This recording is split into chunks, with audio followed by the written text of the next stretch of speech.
Khushi Singhal. I'm here to share with you some basic content on Constitution of India. Hope so you will like my video. So let's start. Constitution of India is formed by B.R. Ambedkar. He took 2 years, 11 months and 8 days to form it. Our Constitution has been adopted, or we can say enacted, on 26th of November 1949.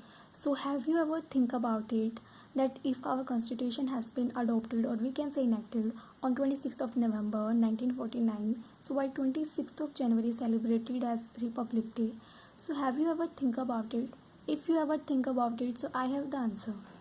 As you can see in the slide that our Constitution came into force from 26th of January 1915. So that is a reason which is very simple, that 26th of January is celebrated as Republic Day instead of 26th of November.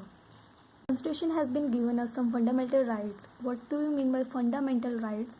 Fundamental rights means मौलिक अधिकार, means वो right जो हमें by birth मिल जाते हैं. Means अगर आपने India के अंदर बर्थ लिया है तो उसी दिन से आपको ये फंडामेंटल राइट्स मिल जाते हैं. There are 6 fundamental rights. First one is right to equality, second right to freedom, third right against exploitation, fourth right to religion, fifth one is cultural and educational right, sixth one and the very important right we can say is right to constitutional remedy. Don't worry, I am going to explain it. First right is right to equality. Means all citizens are equal in front of law irrespective of their religion, caste, sex और place of birth. Means सभी जो citizens हैं वो law के लिए equal हैं, चाहे वो किसी भी रिलीजन को फॉलो करते हों, चाहे वो किसी भी कास्ट से बिलोंग करते हों. सो कोई भी सिटीज़न, चाहे वो फॉरेनर है चाहे वो इंडियन है, उसकी नेशनैलिटी मैटर नहीं करती है, उसका प्लेस ऑफ बर्थ मैटर करता है.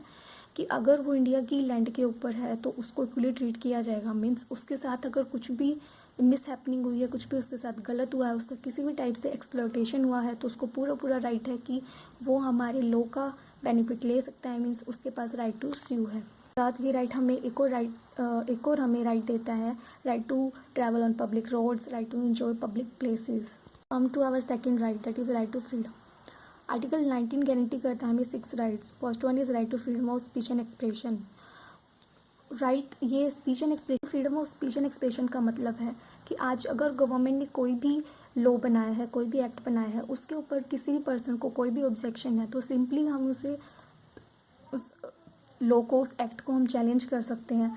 एज हमने देखा है कि जैसे फार्मर बिल पास हुआ था, उसमें फार्मर्स के अंदर वो एमएस एज मैं आपको एक हम देख सकते हैं. आज जैसे मीडिया के पास आज पूरा राइट है स्पीच करने का और एक्सप्रेशंस. गवर्नमेंट की किसी भी एक्शन पर, गवर्नमेंट की किसी भी स्टेटमेंट के ऊपर मीडिया ऑब्जेक्शन उठा सकती है, पब्लिक ऑब्जेक्शन उठा सकती है. इस टाइप के राइट्स हम south Korea, China, specially in type की कंट्रीज़ के अंदर इस टाइप के राइट्स नहीं है, लेकिन इंडिया के अंदर इस टाइप के राइट्स हैं. मीन्स कॉन्स्टिट्यूशन ने हमें ये फंडामेंटल राइट दिए हैं, तभी हमारी कंट्री के अंदर freedom of speech and expression है. नेक्स्ट राइट जो हमें आर्टिकल 19 देता है, that is right to assemble peacefully and without arms. मतलब आज हम कहीं पर भी कुछ लोग इकट्ठा हो सकते हैं, किसी भी मैटर को डिस्कस कर सकते हैं, बट उनके पास कंडीशन क्या है कि उनके पास विदाउट आर्म्स, कि उनके पास कोई भी किसी भी टाइप के वेपन्स नहीं होने चाहिए. Next right is right to form associations और यूनियंस और कोऑपरेटिव सोसाइटीज़. मीन्स अब आज लोग अपने आप को एसोसिएट कर सकते हैं, कोई एसोसिएशंस बनाकर, यूनियंस बनाकर, कोऑपरेटिव सोसाइटीज़ बनाकर फॉर म्यूचुअल बेनिफिट के लिए. Next one is right to move freely throughout the territory of India. आज हम किसी भी अदर टेरिटरी ऑफ इंडिया में, मीन्स हम पूरी इंडिया के अंदर किसी भी दूसरे स्टेट के अंदर, कोई भी टेरिटरी के अंदर फ्रीली मूव कर सकते हैं, कोई भी रिस्ट्रिक्शंस हमारे ऊपर नहीं लगाई गई हैं. Next one is right to reside and settle in any part of territory of India. Means हम आज साथ साथ फ्रीली मूव करने के साथ साथ हमें right to reside and settle भी दिया गया है कि किसी भी दूसरे स्टेट के अंदर, टेरिटरी के अंदर हम फ्रीली मूव तो कर ही सकते हैं, साथ ही साथ अगर हम वहाँ पर रहना चाहते हैं, सेटल होना चाहते हैं, तो वो भी हम कर सकते हैं. उसका राइट भी हमें पूरा दिया गया है. Next right is right to practice any profession और to carry any occupation, trade और बिजनेस.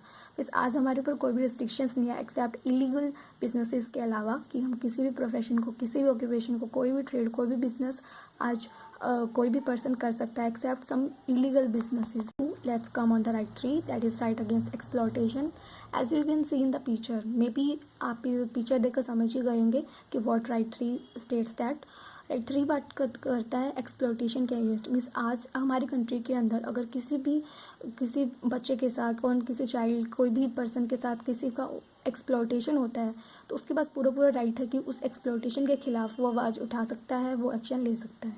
नो कि गवर्नमेंट ने चाइल्ड लेबर के ऊपर बहुत सारे एक्ट्स बनाए हैं कि 14 ईयर्स से अंडर एज, जो 14 ईयर्स के से नीचे के बच्चे हैं, उन्हें किसी भी टाइप की हज़ार्डियस फैक्ट्रीज़ वगैरह के अंदर उनसे काम नहीं करवाया जाएगा। सो ये राइट भी कुछ ऐसे ही राइट्स जो है उन चाइल्ड्स को देता है। अबॉलिश करता है फोर्स्ड लेबर को और अबॉलिशन करता है employing children under 14 years of age. Abolish करता है ह्यूमन ट्रैफिकिंग को। और जो हम आज जैसे कि हम रोड्स पर देख सकते हैं कि कैसे छोटे छोटे बच्चों से जो है वो बैगिंग करवाई जाती है फोर्सफुली, या फिर उनकी फोर्सफुली करवाई जाती है, वेदर पेड और नॉट पेड, कि उसके लिए उन्हें पैसा चाहे दिया जाता हो चाहे नहीं दिया जाता हो, बट उनसे फोर्सफुली बैगिंग करवाई जाती है। तो that is also exploitation. The right four, that is right to freedom of religion. ये राइट हमें पूरा पूरा राइट देता है कि हम किसी भी रिलीजन को फॉलो कर सकते हैं। As we know our country is a secular country, means हमारे स्टेट का कोई भी धर्म नहीं है, मीन्स उनका कोई भी रिलीजन नहीं है।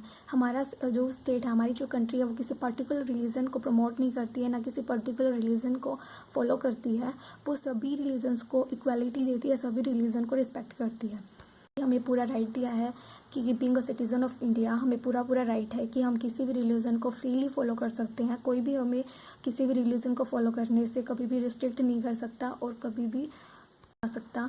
हर सिटीज़न को राइट है कि वो अपने रिलीजन को प्रैक्टिस कर सकता है, उसे प्रमोट कर सकता है, वो अपने रिलीजन को चेंज कर सकता है फ्रीली, और किसी भी रिलीजन को फॉलो करने के लिए वो बाउंड नहीं होगा। वो अपनी विल से किसी भी रिलीजन की तरफ चेंज कर सकता है और किसी भी रिलीजन को फ्रीली फॉलो कर सकता है। In the slide that under right to freedom of religion we have 3 rights: right to profess, right to practise, right to propagate. Means हमारे पास पूरा राइट है कि हम किसी भी रिलीजन को प्रैक्टिस कर सकते हैं, किसी भी रिलीजन को हम प्रमोट कर सकते हैं, किसी भी रिलीजन को हम प्रोफेस कर सकते हैं। 5 that is cultural and educational right.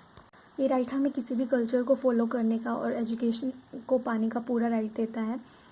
ये राइट कहता है कि किसी भी सिटीज़न को किसी भी एजुकेशनल इंस्टीट्यूशन में रिलीजन, रेस, कास्ट, लैंग्वेज, इन किसी भी चीज़ों के बेसिस पर कभी भी मना नहीं किया जाएगा एडमिशन देने से। मीन्स उनके पास पूरा राइट है, वो किसी भी एजुकेशनल इंस्टीट्यूशन के अंदर एजुकेशन पा सकते हैं।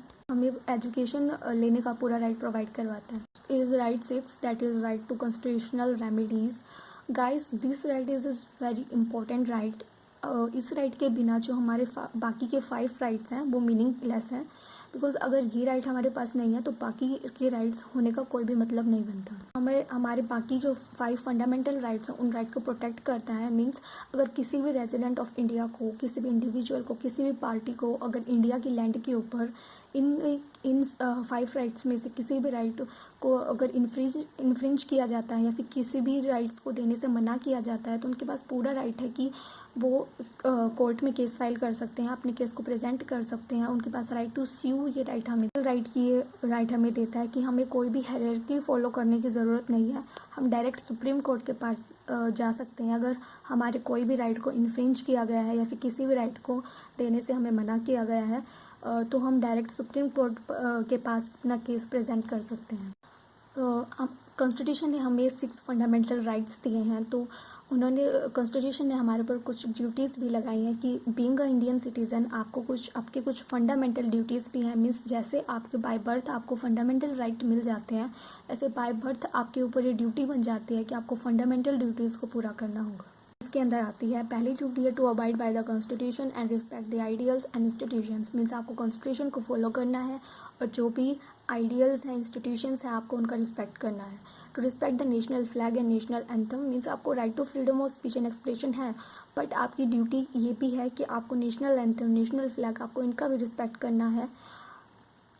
Next is to realise and follow the essential ideals of secularism. Means जो डेमोक्रेसी एंड नॉन वायलेंस, कि आपको नॉन वायलेंस का फॉलो करना है, डेमोक्रेसी, सेक्युलरिज्म, इन सभी चीज़ों को आपको फॉलो करना है।